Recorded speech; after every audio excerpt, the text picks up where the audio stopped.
400 কোটি টাকা নিছিল, আর আসিফের এপিএস 6 মাসে 350 কোটি টাকা নিছে। এখন ডিসেম্বর থেকে জুন পর্যন্ত যদি আরো 6 মাস বাড়ে তাহলে আরো কত কোটি টাকা যাবে বন্ধুগণ? আমরা বাংলাদেশ জাতীয়তাবাদী দল, জিয়াউর রহমানের সৈনিকেরা, দেশনেত্রী বেগম খালেদা জিয়ার সৈনিকেরা এবং তারেক রহমানের সৈনিকেরা আমাদেরকে সচেতন থাকতে হবে। প্রয়োজনে আরেকটি লড়াই আমাদেরকে করতে হবে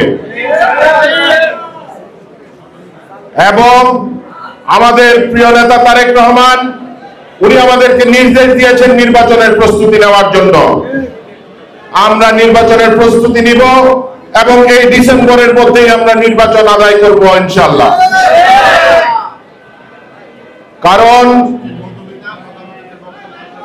বাংলাদেশ জাতীয়তাবাদী দল বিএনপি জনগণের দল হিসেবে, গণমানুষের দল হিসেবে মানুষের ভোটে নির্বাচিত হয়ে রাষ্ট্র পরিচালনার দায়িত্বে যেতে চায়।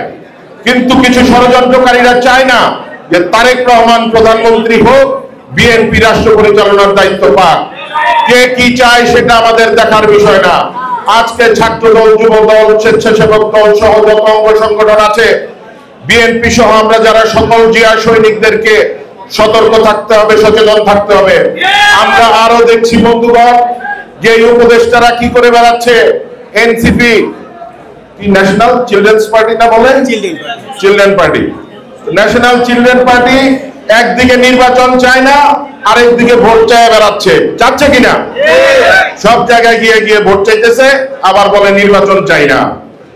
যারা নির্বাচন চায় না তারা জানে যে তারা নির্বাচন দিলে পাশ করতে পারবে না, সেই কারণেই তারা নির্বাচন চায় না। তো বন্ধুগণ, আজকে আমার বক্তব্য আর দীর্ঘায়িত করব না। আমাদের আরো একটি কর্মসূচি রয়েছে।